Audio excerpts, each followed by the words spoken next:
ಎಲ್ರಿಗೂ ನಮಸ್ಕಾರ. Welcome back to my YouTube channel. Kotenadu recipes ಚಾನಲ್ಗೆ ಸ್ವಾಗತ. ಸಬ್ಸ್ಕ್ರೈಬ್ ಮಾಡ್ಕೊಂಡಿಲ್ಲ ಅಂದರೆ ದಯವಿಟ್ಟು ಸಬ್ಸ್ಕ್ರೈಬ್ ಮಾಡಿಕೊಂಡು ವಿಡಿಯೋನ ಪೂರ್ತಿ ನೋಡಿ ಅಂತ ಹೇಳ್ತಾ, ಇದು ನನ್ನ ಮಗಳ ಮೊದಲ ದಿನದ ಸ್ಕೂಲ್ ವಿಡಿಯೋ ಆಗಿರುತ್ತೆ. ತುಂಬ ದಿನಗಳ ನಂತರ ಅಂದರೆ 2 ತಿಂಗಳ ಬೇಸಿಗೆ ರಜದ ನಂತರ ಮೊದಲನೇ ದಿನ ಸ್ಕೂಲಿಗೆ ಹೋಗ್ತಾ ಇರುವಂತಹ ವಿಡಿಯೋ. ಎಲ್ಲ ಮಕ್ಕಳು ಅಷ್ಟೇ, ಮೊದಲನೇ ದಿನ ಸ್ಕೂಲಿಗೆ ಹೋಗೋದಕ್ಕೆ ಶುರು ಮಾಡಿದ ಮೇಲೆ ಅಳ್ತಾನೆ ಸ್ಕೂಲಿಗೆ ಹೋಗ್ತಾರೆ ಅಂತಲೇ ಹೇಳ್ಬೋದು. ಎಲ್ಲ ತಾಯಂದಿರು ಕೂಡ ತಮ್ಮ ರೊಟೀನ್ಗೆ ಹಿಂದಿರುಗಲೇಬೇಕು ಅಲ್ವಾ. ಬೆಳಿಗ್ಗೆ ಬೇಗನೆ ಎದ್ದಾಳಬೇಕು. ನಾನು ಕೂಡ ಬೇಗನೆ ಎದ್ಬಿಟ್ಟು ಮನೆ ಕೆಲಸವೆಲ್ಲ ಮಾಡ್ಕೊಂಡ್ಬಿಟ್ಟೆ. ಇಷ್ಟು ದಿನ ನಿದ್ದೆ, ಲೇಟಾಗಿ ಎದ್ದೇಳೋದು, ಲೇಟಾಗಿ ತಿಂಡಿ ಮಾಡೋದು ಇದೇ ಆಗಿತ್ತು. ಆದರೆ ಇನ್ಮೇಲೆ ಹಾಗಾಗೋದಿಲ್ಲ. ಪ್ರತಿಯೊಂದು ಕೂಡ ನಮ್ಮ ಮೊದಲಿನ ರೊಟೀನ್ಗೆ ತರಲೇಬೇಕು. ಬೇಗ ಎದ್ದೇಳಬೇಕು, ಬೇಗ ಮಕ್ಕಳನ್ನ ರೆಡಿ ಮಾಡಬೇಕು, ತಿಂಡಿ ರೆಡಿ ಮಾಡಬೇಕು, ಸ್ಕೂಲಿಗೆ ಕಳಿಸ್ಬೇಕು. ಇಷ್ಟೆಲ್ಲ ಕೆಲಸ ಎಲ್ರಿಗೂ ಇದ್ದೇ ಇರುತ್ತೆ. ಬೆಳಗ್ಗೆ ಬೇಗ ಎದ್ದೇಳೋದ್ರಿಂದ ನಮ್ಮ ಆರೋಗ್ಯ ಕೂಡ ತುಂಬಾ ಒಳ್ಳೆಯದು. ಆದಷ್ಟು ವಾಕ್ ಹೋಗೋದಕ್ಕಾದರೆ ವಾಕ್ ಹೋಗಿ. ಬೇಗ ಎದ್ದರೆ ಮನೆ ಕೆಲಸನೂ ಬೇಗ ಆಗುತ್ತೆ, ಮೈಂಡು ಕೂಡ ಫ್ರೆಶ್ ಇರುತ್ತೆ ಅಂತಲೇ ಹೇಳ್ತೀನಿ. ಅದರಲ್ಲೂ ಚಿಕ್ಕ ಮಕ್ಕಳಿದ್ರೆ ನಾವೇ ಅವರನ್ನು ರೆಡಿ ಮಾಡಬೇಕಾಗುತ್ತೆ. ಪ್ರತಿಯೊಂದಕ್ಕೂ ಕೂಡ ಅಮ್ಮ ಅದೆಲ್ಲಿ, ಅಮ್ಮ ಇದೆಲ್ಲಿ ಅಂತ ಕೇಳ್ತಾನೆ ಇರ್ತಾರೆ. ಹಾಗಾಗಿ ನಾವು ಲೇಟಾಗಿ ಎದ್ದು ಅವ್ರ ಮೇಲೆ ಸಿಟ್ಟು ಮಾಡಿಕೊಳ್ಳುವ ಬದಲು ನಾವೇ ಸ್ವಲ್ಪ ಬೇಗ ಎದ್ದೇಳೋಣ, ಬೇಗ ಕೆಲಸ ಮಾಡ್ಕೊಳ್ಳೋಣ. ಹಾಗಾಗಿ ನಾನು ಕೂಡ ಬೇಗ ಎದ್ದು, ನಾನು ಎದ್ದ ಕೂಡಲೇ ಸ್ವಲ್ಪ ಫ್ರೆಶ್ ಅಪ್ ಆಗಿಬಿಟ್ಟು ಬಿಸಿನೀರು ಕುಡಿತೀನಿ.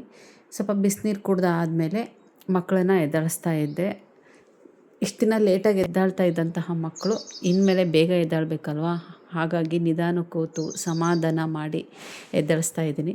ಅವಳು ಒಂದಿನ ಮುಂಚೆನೇ ಹೇಳಿದ್ದು ಏನು ತಿಂಡಿ ಬೇಕು, ಬಾಕ್ಸಿಗೆ ಏನು ಬೇಕು ಅಂತ. ಫಸ್ಟ್ ಡೇ ಆಗಿರೋದ್ರಿಂದ ಅವ್ರಿಗೆ ಏನು ಇಷ್ಟ ಆಗುತ್ತೋ ಅದನ್ನು ರೆಡಿ ಮಾಡಿ ಕಳಿಸಿದ್ರೆ ಅವರು ಕೂಡ ಖುಷಿಯಿಂದ ಹೊಟ್ಟೆ ತುಂಬ ಬೇಗ ಊಟ ಮಾಡ್ಕೊಂಡು ಬರ್ತಾರೆ ಅನ್ನೋ ಕಾರಣಕ್ಕೆ ಅವಳು ರಾತ್ರಿ ನನಗೆ ಪಲಾವ್ ಮಾಡಿಕೊಡಿ ಅಂತ ಹೇಳಿದ್ಲು.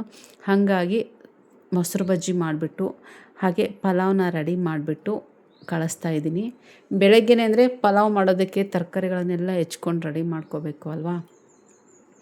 ಹಾಗಾಗಿ ಅವನ್ನೆಲ್ಲ ಚೆನ್ನಾಗಿ ಹೆಚ್ಚಿಟ್ಕೊಂಡ್ಬಿಟ್ಟು ಇಲ್ಲಿ ಮೊಸರು ಬಜ್ಜಿಗೆ ರೆಡಿ ಮಾಡ್ತಾಯಿದ್ದೀನಿ. ನನ್ನ ಮಗಳಿಗೆ ಮೊಸರು ಬಜ್ಜಿ ಅಂದರೆ ತುಂಬಾ ಇಷ್ಟ. ಪಲಾವ್ ತಿನ್ನೋದಕ್ಕಿಂತ ಜಾಸ್ತಿ ಮೊಸರು ಬಜ್ಜಿನೇ ಜಾಸ್ತಿ ತಿಂತಾಳೆ ಅವಳು ಅಂತಲೇ ಹೇಳ್ಬೋದು. ಹಾಗಾಗಿ ಮೊದಲು ಮೊಸರು ಬಜ್ಜಿನೇ ರೆಡಿ ಮಾಡಿಟ್ಬಿಟ್ಟು ನಂತರ ಪಲಾವಿಗೆ ರೆಡಿ ಮಾಡ್ತಾಯಿದ್ದೀನಿ. ಹಾಗೆ ನನ್ನ ಮಗಳನ್ನು ಅಷ್ಟರಲ್ಲಾಗಲೇ ಫ್ರೆಶ್ ಅಪ್ ಆಗೋದಕ್ಕೆ ಕಳಿಸಿದ್ದೆ. ಸ್ನಾನ ಬ್ರಷು ಎಲ್ಲ ಮಾಡಿಕೊಂಡು ಬರ್ತಾಳೆ. ಅಷ್ಟರೊಳಗೆ ನಾನು ಇಲ್ಲಿ ಹಾಲು ಕೂಡ ಬಿಸಿಗಿಟ್ಟಿದ್ದೆ. ಅವಳದು ಸ್ಕೂಲು ಮುಂಚೆ ಎಲ್ಲ 9 ಗಂಟೆಗೆ ಸ್ಕೂಲ್ ಇರ್ತಾಯಿತ್ತು. ಹಾಗಾಗಿ ಅವಳು ಟಿಫನ್ ಮಾಡೋದಕ್ಕೆ ಇಷ್ಟಪಡ್ತಾ ಇರಲಿಲ್ಲ, ಹಾಲು ಕುಡಿದು ಹೋಗ್ತಾಯಿದ್ಲು. ಇವಾಗೆಲ್ಲ ಸ್ಕೂಲು 9:40ಗಿದೆ, ಅಂದರೆ 9:30ಗೆಲ್ಲ ಅವಳು ಮನೆ ಬಿಡ್ಬೋದು. ಹಾಗಾಗಿ ಬೆಳಗ್ಗೆ ಎದ್ದ ಕೂಡಲೇ ಹಾಲು ಕೂಡ ಕುಡಿಬೋದು, ಹಾಗೆ ಟಿಫನ್ನು ಕೂಡ ಮನೆಯಲ್ಲೇ ಮಾಡ್ಕೊಂಡು ಹೋಗ್ಬೋದು. ಹಾಗಾಗಿ ಎರಡಕ್ಕೂ ಸರಿಯಾಗಿ ಈ ಕಡೆ ಹಾಲು ಕೂಡ ಬಿಸಿ ಆಗ್ತಾಯಿದೆ, ಟಿಫನ್ ಕೂಡ ರೆಡಿ ಆಗ್ತಾಯಿದೆ. ಅವಳು ಬಂದ ಕೂಡಲೇ ಬೇಗ ಹಾಲು ಕೊಟ್ಬಿಡೋಣ ಅಂತ ಬಿಸಿಗಿಟ್ಟಿದ್ದೆ. ನಿಮ್ಮ ಮನೆಯಲ್ಲೆಲ್ಲ ಹೇಗೆ? ಮಕ್ಕಳೆಲ್ಲ ರೆಡಿ ಆಗಿಬಿಟ್ಟು ಸ್ಕೂಲಿಗೆ ಹೋಗ್ತಾ ಇದ್ದಾರಾ? ಸ್ಕೂಲ್ ಓಪನ್ ಆಯಿತಾ? ಮಕ್ಕಳು ಹೊಸ ಸ್ಕೂಲಿಗೆ ಅಡ್ಜಸ್ಟ್ ಆಗ್ತಾ ಇದ್ದಾರಾ? ನನಗೇನು ಅಂತಂದರೆ ಈ ಪಲಾವೆಲ್ಲ ಕುಕ್ಕರಲ್ಲಿ ಮಾಡಿಬಿಟ್ರೆ ತುಂಬ ಮೆತ್ತಗೆ ಅನ್ನಿಸ್ತಾ ಇರುತ್ತೆ. ಹಾಗಾಗಿ ನಾನು ಈ ರೀತಿ ಎಲೆಕ್ಟ್ರಿಕ್ ರೈಸ್ ಕುಕ್ಕರ್ ಇರುತ್ತಲ್ಲ ಅದರಲ್ಲಿ ಪಲಾವ್ ಮಾಡ್ತೀನಿ. ಮೊದಲೇ ಸ್ಟವ್ ಮೇಲೆ ಇಟ್ಬಿಟ್ಟು ಒಗ್ಗರಣೆ ಎಲ್ಲ ಹಾಕ್ಕೊಂಡು ಮಸಾಲೆ ಎಲ್ಲ ಹಾಕ್ಕೊಂಡು ಅದು ಕುದಿ ಬರುತ್ತಲ್ವ, ಆವಾಗ ನಾನು ರೈಸ್ ಕುಕ್ಕರಿಗೆ ಇಟ್ಬಿಟ್ಟು ಅದನ್ನು ಚೆನ್ನಾಗಿ ಕುದಿಸಿದೆ ಅಂತಂದರೆ ಅದೇ ಆಟೋ ಕಟ್ ಆಫ್ ಆಗಿಬಿಡುತ್ತೆ, ಚೆನ್ನಾಗಿ ಉದುರುದ್ರಾಗಿರುತ್ತೆ ಅಂತ ಈ ರೀತಿ ಮಾಡ್ತೀನಿ. ಇಲ್ಲಿ ಮಕ್ಕಳಿಗೆ ಹಾಲು ಕೂಡ ರೆಡಿ ಮಾಡ್ತಾಯಿದ್ದೆ, ಬೇಗ ಅವರಿಗೆ ಕುಡಿಯೋದಕ್ಕೆ ಕೊಟ್ಬಿಡ್ತೀನಿ. ಬೆಳಗ್ಗೆನೇ ಎದ್ಬಿಟ್ಟು ಕೆಲವೊಬ್ಬ ಮಕ್ಕಳಿಗೆ ಹಾಲು ಇಷ್ಟ ಆಗುತ್ತೆ, ಕೆಲವೊಬ್ಬರು ಕುಡಿಯೋದೇ ಇಲ್ಲ ಅಂತಾರೆ. ನನ್ನ ಮಕ್ಕಳು ಹಾಗೆ, ಮಗನಿಗೆ ಹಾಲು ತುಂಬಾ ಇಷ್ಟ ಆಗುತ್ತೆ, ಕುಡಿತಾನೆ. ಮಗಳಿಗೆ ಹಾಲು ಇಷ್ಟ ಆಗೋದಿಲ್ಲ, ಹಾಗಾಗಿ ಬೇಡ ಅಂತಲೇ ಇರ್ತಾಳೆ. ಅವಳು ಚೆನ್ನಾಗಿ ಅವಳಿಗೆ ಇಷ್ಟವಾದಂತಹ ಟಿಫನ್ ಏನಾದ್ರು ಮಾಡಿದೆ ಅಂತಂದರೆ ಹಾಲನ್ನು ಸ್ಕಿಪ್ ಮಾಡಿಬಿಡ್ತೀನಿ, ಕೊಡೋದಕ್ಕೆ ಹೋಗಲ್ಲ. ಅಕಸ್ಮಾತ್ ಅವಳಿಗೆ ತಿಂಡಿ ಇಷ್ಟ ಆಗಲ್ಲ ಅಂತ ಗೊತ್ತಿರುತ್ತೆ ಅಲ್ವಾ, ಹಾಗಾಗಿ ಮುಂಚೆನೇ ಹಾಲನ್ನು ಕೊಟ್ಬಿಡ್ತೀನಿ, ಕುಡ್ಕೊಂಡ್ಬಿಡ್ತಾಳೆ. ಅಷ್ಟರಲ್ಲಿ ಪೂಜೆಗೆಲ್ಲ ರೆಡಿ ಮಾಡ್ಕೊತಾ ಇದ್ದಾಳೆ. ಈ ಸಮ್ಮರಲ್ಲಿ ಅವಳು ಏನು ಕಲ್ತಿದ್ದಾಳೋ ಬಿಟ್ಟಿದ್ದಾಳೋ ಗೊತ್ತಿಲ್ಲ, ಆದರೆ ಚೆನ್ನಾಗಿ ದೇವ್ರ ಪೂಜೆ ಮಾಡೋದಂತೂ ಚೆನ್ನಾಗಿ ಕಲ್ತಿದ್ದಾಳೆ. ಹೂವು ಏನಾದ್ರು ಇತ್ತು ಅಂತಂದರೆ ತುಂಬ ಚೆನ್ನಾಗಿ ಹೂವನ್ನೆಲ್ಲ ಮುಡಿಸ್ಬಿಟ್ಟು ದೀಪ ಎಲ್ಲ ರೆಡಿ ಮಾಡಿಕೊಂಡು ಚೆನ್ನಾಗಿ ಪೂಜೆ ಮಾಡಿಬಿಟ್ಟು ಹೋಗ್ತಾಳೆ ದಿನ ಸ್ಕೂಲಿಗೆ.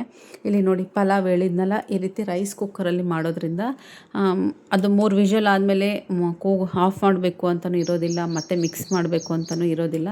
ರೈಸ್ ಕುಕ್ಕರಲ್ಲಿ ಈ ರೀತಿ ಇಡೋದ್ರಿಂದ ಈ ರೀತಿ ಚೆನ್ನಾಗಿ ಉದುರುದ್ರಾಗಿರುತ್ತೆ. ಹಾಗೆ ಮಸಾಲೆ ಕೂಡ ತುಂಬ ಚೆನ್ನಾಗಿ ಎಲ್ಲದಕ್ಕೂ ಕೂಡ ಹೊಂದ್ಕೊಂಡಿರುತ್ತೆ. ಈಗ ಬೇಗ ಬೇಗ ತಿಂಡಿ ತಿನ್ನಿಸ್ಬಿಡೋಣ ಅಂತ ಪ್ಲೇಟಿಗೆ ಹಾಕ್ಕೊತಾ ಇದೆ. ಅವಳೇ ದಿನ ತಿಂತಾಳೆ ತಿಂಡಿನ, ಆದರೆ ಫಸ್ಟ್ ಟೈಮ್ ಆಗಿರೋದ್ರಿಂದ ಸ್ಕೂಲಿಗೆ ಹೋಗ್ತಾ ಇರೋದು. ಸ್ವಲ್ಪ ಅವರಿಗೂ ಅಳೋದು ಕರೆಯೋದು ತುಂಬ ಜಾಸ್ತಿ ಸ್ಕೂಲಿಗೆ ಹೋಗೋಕ್ಕೆ ಫಸ್ಟ್ ಡೇ. ಅದು ಅಲ್ಲದೆ ನಾವು ಹೊಸ ಸ್ಕೂಲಿಗೆ ಬೇರೆ ಹೋಗ್ತಾ ಇದ್ದಾಳೆ ಅಲ್ವಾ, ಇನ್ನು ಫ್ರೆಂಡ್ಸ್ ಯಾರೂ ಇಲ್ಲ. ಆ ಪ್ಲೇಸಿಗೆ ಅಡ್ಜಸ್ಟ್ ಆಗಬೇಕು, ಟೀಚರ್ಗಳಿಗೆ ಅಡ್ಜಸ್ಟ್ ಆಗಬೇಕು.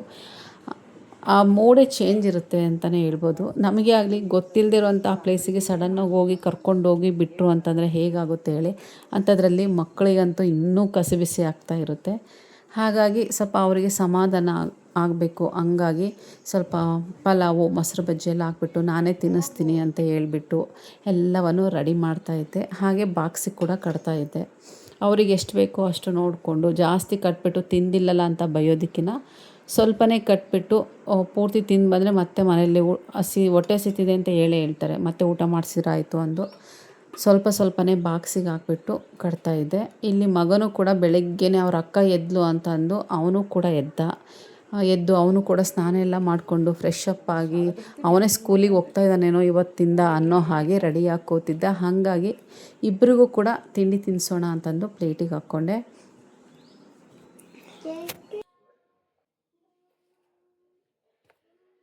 ಹೊಸ್ದಾಗಿ ಯಾರಾದರೂ ಯೂಟ್ಯೂಬ್ ಮಾಡಬೇಕು ಅಥವಾ ಫೇಸ್ಬುಕ್ಕಲ್ಲಿ ನಾವು ಈ ರೀತಿ ಡೈಲಿ ವ್ಲಾಗ್ ಮಾಡಬೇಕು, ಅಪ್ಲೋಡ್ ಮಾಡಬೇಕು ಅಂತ ಏನಾದರೂ ಇದ್ದರೆ ಅವರಿಗೆ ಒಂದು ಕಿವಿ ಮಾತು ಹೇಳ್ತೀನಿ ಕೇಳಿ. ವಿಡಿಯೋ ಮಾಡುವಾಗ ಹೀಗೆ ಮಾಡಬೇಕು ಹಾಗೆ ಮಾಡಬೇಕು ಅಂದರೆ ಖಂಡಿತ ಬರೋದಿಲ್ಲ. ಹಾಗೆ ವಾಯ್ಸ್ ಓವರ್ ಕೊಡುವಾಗಲೂ ಅಷ್ಟೇ, ನಾವು ಇದೇ ರೀತಿ ಮಾತಾಡಬೇಕು ಅದೇ ರೀತಿ ಮಾತಾಡಬೇಕು ಅಂತ ಕೂತ್ಕೊಂಡ್ರೆ ಖಂಡಿತ ಅದು ಸಾಧ್ಯ ಆಗೋದಿಲ್ಲ. ವಿಡಿಯೋ ನೋಡ್ತಾ ನಮಗೇನು ಅನಿಸುತ್ತೋ ಅದನ್ನು ಮಾತಾಡ್ತಾ ಹೋಗ್ತೀವಿ ಅಷ್ಟೇ. ಅದನ್ನು ನೋಡಿ ಸರಿ ತಪ್ಪು ಹೇಳೋರು ಇದ್ದೇ ಇರ್ತಾರೆ. ಆದಷ್ಟು ಅದನ್ನು ನೀವು ಕಿವಿ ಕೊಡದೆ ನಿಮಗೇನು ಅನಿಸುತ್ತೋ ಅದನ್ನು ಮಾಡ್ಕೊತ ಹೋಗಿ ಅಂತ ಹೇಳ್ತಾ ಮಕ್ಕಳಿಗೆ ನಾನೇ ಕೂತ್ಕೊಂಡು ಚೆನ್ನಾಗಿ ಸ್ವಲ್ಪ ಹೊಟ್ಟೆ ತುಂಬ ಊಟ ಮಾಡಿಸ್ಕೊಂಡು ಈ ರೀತಿ ರೆಡಿಯಾಗಿದ್ದಾಳೆ. ಯೂನಿಫಾರ್ಮ್ ಎಲ್ಲ ಸ್ವಲ್ಪ ಲೇಟಾಗೆ ಕೊಡ್ತಾರೆ, ಯಾಕೆಂದರೆ ಹೊಸ ಸ್ಕೂಲ್ ಅಲ್ವಾ, ಮೆಜರ್ಮೆಂಟ್ ಎಲ್ಲ ಕೊಟ್ಟು ಬರಬೇಕಾಗಿತ್ತು. ಹಾಗಾಗಿ ಕಲರ್ ಡ್ರೆಸ್ಸಲ್ಲೇ ಸ್ಕೂಲಿಗೆ ಹೋಗ್ತಾ ಇದ್ದಾಳೆ. ಗೊತ್ತಾಯಿತು ಮನೆಯಿಂದ ಹೊರಟು ಕೂಡಲೇ ಅವಳದೆಲ್ಲ ಹಾವ ಭಾವಗಳೆಲ್ಲ ಚೇಂಜ್ ಆಗ್ತಾ ಹೋಯಿತು. ಖಂಡಿತ ನಮಗೆ ಗೊತ್ತಿತ್ತು ಅಳೋದಕ್ಕೆ ಶುರು ಮಾಡಿಬಿಡ್ತಾಳೆ ಅಂತ. ಕೂತ್ಕೊಂಡು ತುಂಬಾ ಅಳ್ತಾ ಇದ್ಲು. ನಾವು ಒಂದು 2-3 ನಿಮಿಷ ಕೂತಿದ್ವಿ ಅಲ್ಲೇ, ಯಾಕೆಂದರೆ ಟೀಚರ್ಗಳು ಹೇಳ್ತಾರೆ ಫಸ್ಟ್ ಟೈಮ್ ಕರ್ಕೊಂಬಂದಿರ್ತೀರಲ್ವ, ಆರಾಮಾಗಿ ಒಂದು ಸ್ವಲ್ಪ ಅವರೆಲ್ಲ ಸೆಟ್ ಆಗೋವರೆಗೂ ನಿಂತ್ಕೊಂಡಿದ್ದು ಹೋಗಿ ಅಂತ. ಅವಳು ಅಳೋದು ನೋಡೇ ನಾವು ಜಾಸ್ತಿ ಹೊತ್ತು ಇರೋದು ಬೇಡ ಅಂತ ಹೊರಗೆ ಬಂದ್ವಿ. ಅವಳು ಚಿಕ್ಕ ಸ್ಕೂಲಲ್ಲೇ ಓದಿದ್ದು, ಈಗ ಸ್ವಲ್ಪ ದೊಡ್ಡ ಸ್ಕೂಲು, ತುಂಬ ಹುಡುಗರು ಇರೋ ಅಂಥ ಸ್ಕೂಲು, ಅದ್ರಾಗೂ ಬರೀ ಹುಡುಗಿಯರು ಇರುವಂಥ ಸ್ಕೂಲಲ್ಲಿ ಅವಳು ಓದಿದ್ದು. ಈ ಸರಿ ಬಾಯ್ಸ್ ಆ್ಯಂಡ್ ಗರ್ಲ್ಸ್ ಇಬ್ಬರು ಇರುವಂತಹ ಸ್ಕೂಲಿಗೆ ಸೇರಿಸಿರೋದ್ರಿಂದ ಅವಳಿಗೊಂಚೂರು ವಾತಾವರಣಕ್ಕೆ ಅಡ್ಜಸ್ಟ್ ಆಗೋದಕ್ಕೆ ಸ್ವಲ್ಪ ಟೈಮ್ ತೊಗೊಳಂತು. ಅವಳನ್ನು ಬಿಟ್ಟು ನಾವು ಮನೆಗೆ ಬಂದ್ವಿ. ಸಂಜೆ ಏನೋ ಗೊತ್ತಿಲ್ಲ ಖುಷಿಯಿಂದನೇ ಸ್ಕೂಲಿಂದ ಮನೆಗೆ ಬಂದಳು. ಖುಷಿಯಾಗೇ ಇದ್ಲು. ಸ್ಕೂಲ್ ಕೂಡ ತುಂಬ ಚೆನ್ನಾಗಿದೆ ಅಂತ ಹೇಳಿದ್ಲು. ಗ್ರೌಂಡು ತುಂಬ ಚೆನ್ನಾಗಿದೆ, ಆಟಾಡೋಕ್ಕೆ ಬಿಟ್ಟೇ ಇದ್ದಾರೆ ಅಂತ ಹೇಳಿದ್ಲು. ಅದನ್ನು ನೋಡಿ ನಮಗೂ ಕೂಡ ಸಮಾಧಾನ ಆಯಿತು. ಈ ವಿಡಿಯೋ ಏನಾದರೂ ಇಷ್ಟ ಆಗಿತ್ತು ಅಂದರೆ ದಯವಿಟ್ಟು ಲೈಕ್ ಮಾಡಿ, ಸಬ್ಸ್ಕ್ರೈಬ್ ಮಾಡಿ.